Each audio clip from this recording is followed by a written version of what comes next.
Baik pemirsa, kita masih membahas seputar revitalisasi karet dan sawit bersama dengan Bapak Insinyur Agus Rizal MM, Kepala Dinas Perkebunan Provinsi Jambi. Pak, cukup menarik perbincangan kita malam ini.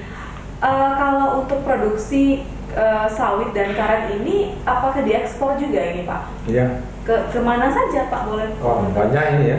Kalau khusus karet, ini banyak juga yang ke India juga masuk, kemudian ke wilayah Cina ya, Cina, kemudian Vietnam juga ada, Jepang, kemudian Jerman, Australia, Italia, Amerika, Polandia juga, Slovenia, Turki sama Prancis. Banyak ya, Pak. Banyak kalau lebih dari 10. karet ya. Ini karet dalam bentuk bahan mentah ya, Pak? Iya, masih SIR 20 ya. Pabrik rata-rata dia menghasilkan SIR 20. Kalau untuk sawit, Pak, ini apakah di dalam Indonesia saja atau keluar?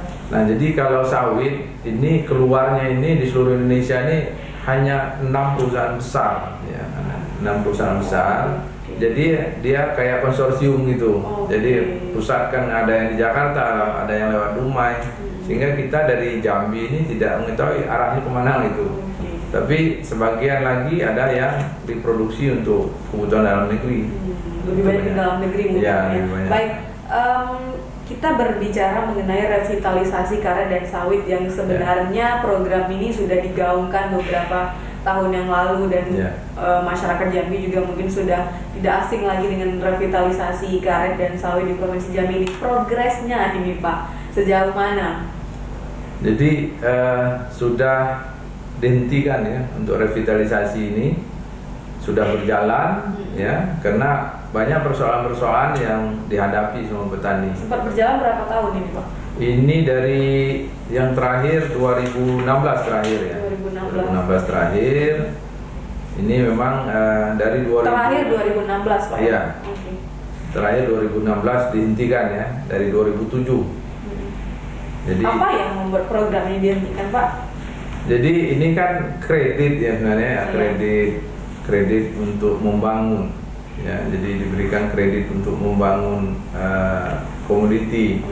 Jadi pengembangan karet, sawit, ya kan, ada pola-polanya, ada Pirtran, ya, perkebunan inti rakyat, transmigrasi. Jadi khusus di transmigrasi dibangunkan menggunakan dananya dana bank, nanti 30% dipotong pada saat produksi, ya, untuk membayar ya ini. Berarti ada kendala yang ditemui oleh petani? Program ini? Tentunya pasti ya, karena ada juga sistem bapak angkat ya gitu, ya. Ada yang jujur, ada yang nggak jujur ya gitu kan. Produksi, setelah produksi dipotong 30%, produksi sekian. Ada juga yang bermasalah soal pemupukan yang pada saat laporan mungkin sudah dipupuk, mungkin ada dikurangin. Nah ini yang membuat produksi menjadi rendah, ya kan. Nah ini jadi persoalan juga. Kemudian belum lagi pada saat masih berjalan, hutang belum habis, ya petani ini ambil alih misalnya, kemudian ada juga yang sertifikat tanah belum diurus misalnya. Nah belum diurus. Masalah mendasar sebenarnya, Pak. Iya, masalah-masalah seperti itu yang kadang-kadang konsistensi dari beberapa pihak, baik itu petani maupun dari pihak perusahaan bapak angkatnya tadi. Nah ini menjadi problem. Sebenarnya kalau Bapak sendiri melihat bagaimana potensi ekonomi yang bisa meningkat kalau hilirisasi ini bisa kita wujudkan, Pak? Ya tentunya yang pertama yang perlu kita garap sebenarnya pasarnya, ya. Jadi kita mendorong hilirisasi ini, kalau pasarnya belum nampak itu nggak bisa, ya. Percuma saja kita membuat misalnya ini kompon ya untuk karet misalnya ya. Oh ini pabrik kompon.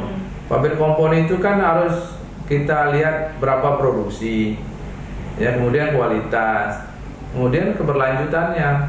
Nah harusnya berlanjutan berarti kan pasarnya, berarti ada kontrak jangka panjang. Nah ini kalau pabrik dan ini sulit mencarinya, Pak. Nah ini yang seharusnya nggak sulit sebenarnya, nggak sulit juga. Tapi kan bukan di bidang kami sektor hulu ya. Ini ada yang sektor lain yang harus mungkin melakukan mencari informasi, kemudian mencari investasi ya dari luar, misalnya bisa masuk ke sini misalnya kan. Tapi ini bisa diupayakan mungkin Pak. Ada hal-hal yang mungkin sudah dilakukan Pak. Ya, jadi ada juga pada saat pameran dibuka misalnya kan. Tapi ini kan kadang ownernya juga yang ketemunya bukan eksportirnya mungkin, ya kadang-kadang masih pengumpul pedagang-pedagang. Ini yang sulitnya kan di situ. Ya. Nah kemudian juga di tingkat petaninya juga ini memang masih lemah sekali di kelembagaan petaninya. Kelembagaan petani ini kan penting, ya. Ini contoh kita sudah ekspor kopi perdana lewat Talang Duku kemarin kan. Nah ini kan kita kuatkan di kelembagaan petaninya, dikuatkan dan dia harus kompak gitu. Nah ini harus didampingi terus menerus. Nah di karet ini agak sulit kita, ya walaupun UPPB kita sekarang sudah ada 67 UPPB. Kita melalui UPPB, Unit Pengolahan dan Pemasaran Hasil Karet. Nah ini yang aktif masih separuhnya, ya kan? Karena pada saat harga karet turun dia masih cari pekerjaan lain. Nah padahal seharusnya kan tidak, tetap harus konsisten. Nah konsistensi untuk produksi, ya keberlanjutannya wajib, ya kalau untuk orang dari luar mau membeli barang kita, dia harus misalnya setiap bulan harus produksi sekian, dia harus penuhi. Harus memenuhi itu. Iya, nah ini yang karena kita belum bisa. Kita sebenarnya kedisiplinan petani kita, yang ini yang sulit, ya. Ya ini. Berarti kalau boleh kita simpulkan, kendalanya ada di kesiapan petani atau seperti apa Pak? Dua-duanya. Jadi ya di pasarnya juga kita tidak tahu bahwa kemauan pasar itu, kebutuhan pasar itu seperti apa. Nah sehingga petani memproduksi juga asal jadi akhirnya kan. Nah karena dia tidak tahu, wah ini yang kualitas maksimal sekian ini dengan kadar karet keringnya sekian, ini harganya mahal dan ini terus menerus. Nah ini yang kami dorong terus UPPB ini untuk memenuhi ini. Nah, makanya kita pakai UPPB ada 67 sekarang. Di setiap provinsi juga melakukan itu supaya ada langganan tetapnya, pembeli langganan tetapnya, sehingga ada kontraknya nggak panjang. Nah, tidakkah bisa mungkin pemerintah bisa menjadi jembatan untuk hal ini Pak, kayak petani dan juga pasar itu ada sektor, ada dinas terkait mungkin yang bisa bermitra gitu Pak? Iya, seharusnya ada perindustrian perdagangan ya, itu urusan perindustrian perdagangan yang harus connect ke dinas perkebunan, harus tetap connect ini. Kalau ada kekompakan ini, kemudian juga di luar negeri ada Kementerian Luar Negeri yang ngurusin soal hasil. Nah ini harus dikasih informasi kita gitu, bahwa misalnya negara tertentu dia membutuhkan apa, dan kualitas seperti apa, jumlahnya berapa. Adanya dijamin nih, potensinya dijamin nih. Nah ini yang perlu komunikasi yang terus menerus. Nah ini contohnya kopi kan ternyata bisa. Ternyata bisa. Terkait kopi ini cukup menarik. Kita baru saja kopi Jambi sepertinya namanya sudah cukup menggema dan menggaung saat ini ya Pak ya. Bisa diceritakan ini awalnya itu seperti apa Pak? Kalau dulu kan berapa tahun lalu itu mungkin belum terlalu terdengar kalau kopi ini Pak. Bagaimana? Ya, kami mulai dari tahun 2009. 2009 kita memberikan ini. Kopi mulai dikenal di Kerinci, Sungai Penuh, mulai dikenal. Nah, kita kasih bantuan bibit sama pupuk organik, ya kan? Dikasih bantuan.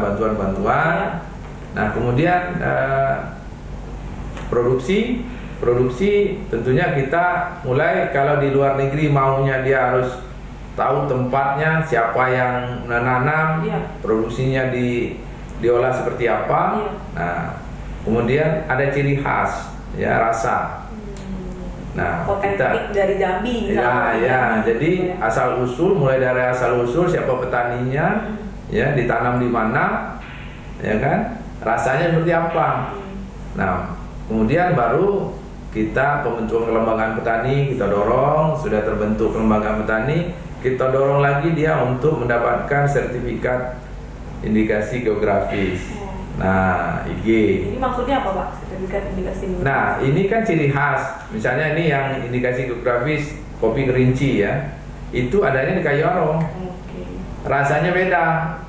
Nah, rasanya beda dengan walaupun dia jenisnya sama, tapi karena dia geografisnya ditanam di Kayu Aro di dekat gunung, ya kan? Ketinggian di atas 1200, itu rasanya maksimal ya. Nah, dan ini bisa diotentikan dalam bentuk sertifikat. Iya, itu Kementerian Hukum. Nilai jual juga. Iya, itu hak paten, nggak hak paten. Nah, kalaupun dibandingkan dengan misalnya kopi gayo misalnya, nah kita suguhkan dalam satu tempat, kita ini kan kita bandingkan dia beda. Oh ini enak. Nah, itu rasanya nomor satu. Kemudian ini lebih disukai di pasar ekspor ya sebenarnya. Iya, jadi kita ikuti juga dengan ini. Ikut pameran, kemudian ada lomba-lomba, ikutin internasional dengan internasional ya. Dia merasa oh ini paling nikmat ini kan. Nah, sehingga terciptakan brand itu specialty dia jadinya. Nah, ditambah lagi dengan berbagai cara pengolahan dilakukan oleh petani. Oh ini rasa ini ani, ini full wash, ini macam-macam dia. Ada tambah lagi. Jadi cara pengolahan sebenarnya, cara pengolahan. Kalau kopi sendiri ekspornya ke mana Pak? Lebih banyak permintaannya? Kalau khusus yang Arabica kerinci, ini ada ke Australia, ke Hong Kong, ke Amerika. Ini kemarin ini ke Belgia ya. Ke Belgia terakhir. Ya. Oke, dalam jumlah berapa ini Pak? Kalau yang ini 15,9 ton ya. 15,9 ton itu besar ya Pak ya. Besar. Nah ini kan terkait untuk lebih menggeliatkan lagi potensi kopi dan yang ternyata minat dan pasarnya begitu besar di luar sana. Ada semacam bimbingan ataupun merangkul para petaninya Pak? Oh iya. Ada produksinya terus meningkat? Iya, kami yang pertama kami setiap tahun kami memberikan bantuan apalagi yang kerinci tahun ini kita memberikan untuk 500 hektar lahan. Iya, bibit sama pupuk organiknya ya. Kita berikan untuk 500 hektar. Gratis ya Pak? Gratis. Kemudian Sungai Penuh ada 100, kemudian Tanjung Jabung Timur ada 100. Nah itu ini setiap tahun ya, setiap tahun kita ini kan tergantung dengan permintaan dari petani. Dari petani dalam bentuk kelompok ya, dia mengajukan proposal tahun depan kita berikan. Nah ini untuk pengembangan supaya produksi terus meningkat. Nah, ini. Karena permintaan pasar juga ternyata cukup baik ya Pak. Iya, dan harga paling tinggi ya. Ya, paling tinggi. Sekarang ini $8 kalau untuk Sukobina membeli yang dari Barokah tadi itu sekitar $8. $8 per kilogram. Ya, dan itu tertinggi di dunia malah. Di dunia, kopi Jambi itu Pak. Ya. Wow, luar biasa nih pemirsa. Ini sebuah fakta yang cukup sangat membanggakan untuk Provinsi Jambi. Ya, karena spesialty tadi. Jadi harga kopi Jambi itu tertinggi di dunia ya, $8.000 per kilogram. $8.000. $8 per kilogram. Wah, ini menarik, kita lanjutkan di segmen berikutnya Pak Rizal. Pemirsa jangan kemana-mana, tetap di Talkshow Tuntas Menjawab.